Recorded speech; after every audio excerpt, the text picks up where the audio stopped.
prove that for any real number x there exists a unique integer z such that z is less than x is less than z plus 1. ठीक है, मतलब इसमें proof क्या करना है हमें कि हर रियल नंबर x के कॉरेस्पॉन्डिंग कम से कम एक इंटीजर हमें जरूर मिलेगी z such that x lies between these two consecutive integers. कौन कौन सी? z और z plus 1. Now to prove this result we consider a set S which contains elements of the type m where m is an integer. इसमें वो integers ले लिए हमने सारे के सारे जो कि सारे के सारे less than equal to x हैं. ठीक है, हमने क्या कंसिडर किया? एक सेट S जिसमें वो सारे एलिमेंट्स हैं, वो सारे इंटीजर्स हैं जो x से क्या हैं, या तो लेसर या उसके इक्वल. अब इससे क्या क्लियर हो रहा है कि S जो है वो नॉन एम्प्टी सेट है and it is bounded above by x. Is it clear? क्यों? क्योंकि x इस सेट के सारे एलिमेंट्स इस x से क्या है, या तो छोटे या उसके इक्वल. इसका मतलब upper bound for this set S, सारे एलिमेंट्स S के कैसे हैं? इस नंबर से या तो छोटे या इसके इक्वल. क्यों? क्योंकि हमने S में एलिमेंट्स ही ऐसे लिए हैं, वही इंटीजर्स लिए हैं सिर्फ जो x से या तो छोटी है या उसके इक्वल है. इसका मतलब x क्या बन गया? x is an upper bound for this set, है ना? और अगर ये अपर बाउंड है तो हमने कंप्लीटनेस एक्सियम में क्या कहा था कि अगर कोई set which is non-empty and it is bounded above, then it must have a least upper bound. Fine. So इसका मतलब कि there exists a least upper bound of the set S. इसका मतलब S सेट का भी एक least upper bound exist करता है. और we suppose that Z is a least upper bound of S. Now अगर Z least upper bound है तो least upper bound हर upper bound से क्या होता है? या तो छोटा या उसके equal, है ना? Because every least upper bound का मतलब क्या है? Which is least among all the upper bounds. Therefore Z जो है वो भी क्या होएगा? हर upper bound से या तो छोटा या उसके equal. X upper bound है, Z least upper bound है, तो Z must be less than equal to X. Fine. Now हमें जो रिजल्ट प्रूव करना है, क्या प्रूव करना है आपको?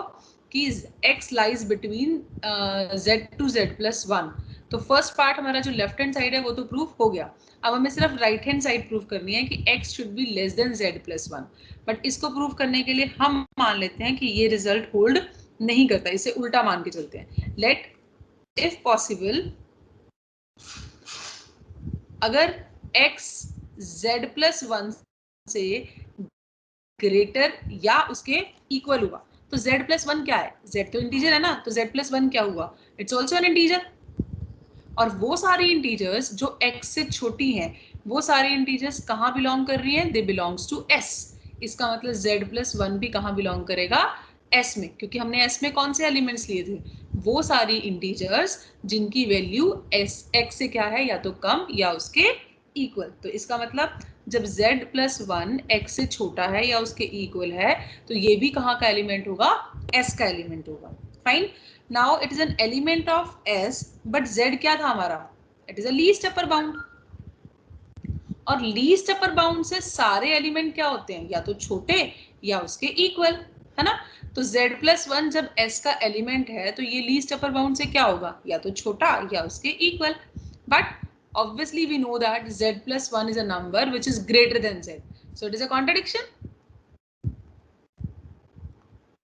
If it is a contradiction it means जो हमने suppose किया था that is wrong. और हमने suppose क्या किया था कि x is greater than equal to z plus 1. इसका मतलब ये possible नहीं है, x must be less than z plus 1. और हम क्या प्रूव कर चुके हैं इसमें कि x must be greater than equal to z. Fine. तो it means what we have proved कि कोई भी रियल नंबर अगर x है तो उसके corresponding unique integer z exist करेगी such that x lies between these two consecutive integers. Now next result is between two distinct real numbers there are infinitely many rational numbers. अगर हम कोई भी दो डिस्टिंक्ट रियल नंबर्स लेते हैं तो उनके बीच में infinitely many rational numbers belong करते हैं, ये हमें प्रूव करना है। ये चीज हम यूज करते आए हैं, अभी तक आप लोग इसको यूज करते रहे हो ना, कि कोई भी दो डिस्टिंक्ट रियल नंबर्स लें तो उनके बीच में इनफाइनाइटली मेनी रैशनल नंबर्स जो हैं वो बिलोंग करते हैं, है ना। तो इसको हम प्रूव करेंगे। अब पहले हमें शो क्या करना है कि कोई भी दो डिस्टिंक्ट रियल नंबर्स हैं, तो first we consider two distinct real numbers. Let x and y be two distinct real numbers. अगर ये दोनों डिस्टिंक्ट रियल नंबर्स हैं तो इसका मतलब एक कम से कम बड़ा होगा, एक छोटा होगा, क्योंकि डिस्टिंक्ट रियल नंबर्स है और रियल नंबर्स में हम ऑर्डरिंग कर सकते हैं। तो इसका मतलब एक बड़ा होगा और एक छोटा। तो हम मान लेते हैं let y is greater than x। अगर y x से बड़ा है तो इसका मतलब क्या हुआ, y minus x should be greater than 0। ठीक है, तो ये नंबर पॉजिटिव हो गया। अब एक नंबर और ले लेते हैं, y माइनस एक्स भी रियल नंबर है एंड 1 भी रियल नंबर है। सो अगर हमने ये दो रियल नंबर लिए and it is positive, then by Archimedean property, अगर मैं आर्किमिडियन प्रॉपर्टी लगाऊं तो आर्किमिडियन प्रॉपर्टी क्या कहती है कि एक रियल नंबर को हम अगर there exist a natural number n such that n into one of the real number is always greater than the second real number. Fine, अगर इसको सिंप्लीफाई करें नाउ अगर इसको सिंप्लीफाई करें तो what will you get, n y minus n x which is greater than 1। ठीक है, it means n y is greater than n x plus 1। Fine, now n x plus 1 क्या है, ये भी एक इंटीजर है और हमने ये भी एक रियल नंबर है, नॉट नेसेसरी एन इंटीजर, क्योंकि हम एक्स क्या ले रहे हैं, रियल नंबर। तो एन एक्स प्लस 1 एक रियल नंबर होगा। अगर एन एक्स प्लस 1 एक रियल नंबर है, देन हमने अभी रिजल्ट क्या किया कि हर एक रियल नंबर दो कॉन्जिक्यूटिव इंटीजर्स के बीच में लाई करता है। इसका मतलब there exist a integer m such that nx plus 1 lies between m2 m plus 1। एक साइड इक्वलिटी आएगी, दोनों साइड इक्वलिटी हम नहीं ले सकते। ठीक है, तो फाइनली व्हाट वी गेट कि अगर nx प्लस 1 रियल नंबर है तो nx प्लस 1 किस में लाई करेगा, it lies between m2 m plus 1। Clear, now using this is your first one and this is your second thing. Okay, now अगर इन दोनों को हम कंबाइन करें तो m किससे लेसर है, nx प्लस 1 से, और nx प्लस 1 किससे लेसर है, ny से। ठीक है, तो we can write m is less than equal to nx plus 1 which is less than ny। Now using this part only, अगर मैं इस पार्ट को यूज करूं तो मेरे पास क्या है, nx plus 1 is less then m plus 1। I can subtract 1 from the whole equation, तो क्या बच जाएगा, nx is less than m। Fine, now using these two, this is your third term, third equation and this will be your fourth one। अगर मैं इन दोनों को combine करती हूँ तो मेरे पास क्या आएगा, nx is less than m which is less than equal to nx plus 1 which is further less than ny।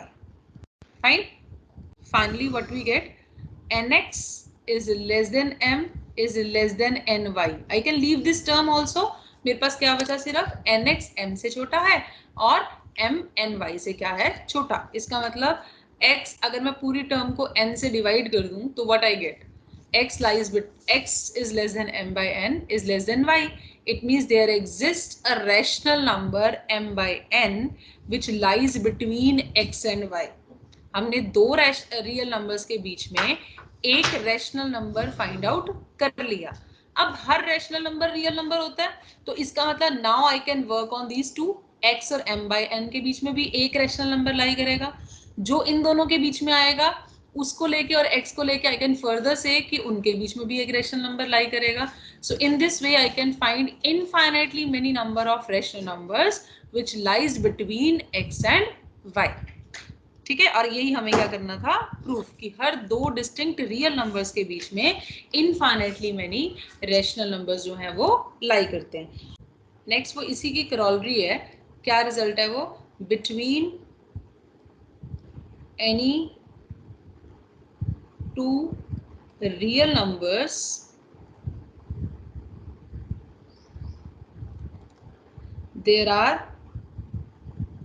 there are infinitely many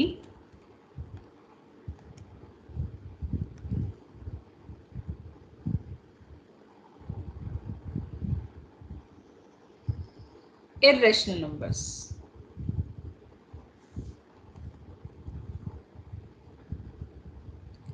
ठीक है, अब इसको कैसे प्रूव करोगे? Let x and y be two distinct real numbers. हमने दो real number जैसे पहले लिए थे वैसे ही यहाँ पे भी ले लेते हैं. x and y are two distinct real numbers. Obviously अगर डिस्टिंक्ट है तो एक छोटा होगा और एक बड़ा. हमने मान लिया x इज लेस देन. अगर x 5 से लेसर है देन मैंने इस पूरी टर्म में √2 को सब्ट्रैक्ट कर दिया. फाइन. अब √2 तो इरेशनल है, बट अगर मैं y में से या x में से √2 माइनस करती हूँ, x is a real number, उसमें से कोई इरेशनल माइनस करूँ या रैशनल माइनस करूँ तब भी ये नंबर क्या रहेगा? रियल. फाइन. सिमिलरली y भी अगर रियल है तो उसमें से भी √2 सब्ट्रैक्ट करेंगे तो ये नंबर क्या रहेगा? रियल. दोनों नंबर्स रियल हैं तो इसका मतलब क्या हुआ कि इन दोनों रियल नंबर्स के बीच में कम से कम एक रैशनल नंबर, वैसे तो इनफाइनाइटली मेनी रैशनल नंबर्स लाई करते हैं, बट हम मान लेते हैं कि एक रैशनल नंबर है जो R1 which lies between these to. Now x √2 पूरी इक्वेशन में ऐड कर दो तो इसका मतलब क्या हुआ? वहां पे हमने पिछले रिजल्ट में क्या कहा कि इन दोनों रैशनल नंबर्स के रियल नंबर्स के बीच में कम से कम एक रैशनल नंबर लाई करेगा. तो x माइनस √2 भी रियल नंबर है, y माइनस √2 भी रियल नंबर है, तो इनके बीच में एक रैशनल नंबर हमने क्या मान लिया? R1 जो लाई करता. अब पूरी इक्वेशन में √2 ऐड कर दो तो क्या आ जाएगा? x is less then R1 plus √2 which is less then y. R1 rational था, उसमें √2 ऐड हो गया तो ये पूरा नंबर क्या बन गया? इरेशनल. है ना? ये नंबर क्या बन गया हमारे पास? इरेशनल. तो इट मींस x और y दो रियल नंबर्स थे जिसके बीच में हमें एक क्या मिल गया? Irrational number. अब इन दोनों इरेशनल नंबर्स भी तो रियल होते हैं ना, तो इसका मतलब ये हमारा क्या था? x, ये y, इन दोनों के बीच में एक इरेशनल मिला हमें R1 plus √2, but it is again a real number. Every irrational number is also a real number. तो अगेन इसी रिजल्ट से इन दोनों इरेशनल रियल नंबर्स के बीच में भी एक इरेशनल नंबर आएगा. सिमिलरली इन दोनों इरेशनल रियल नंबर्स के बीच में भी एक इरेशनल आएगा. अब फिर इन दोनों को यूज करके we can find out again irrational number between these two. ठीक है, ऐसे करते करते how many irrational numbers you can find out between x and y? Infinitely. ठीक है, so there exist infinitely many irrational numbers between any two real numbers. I hope it is clear now.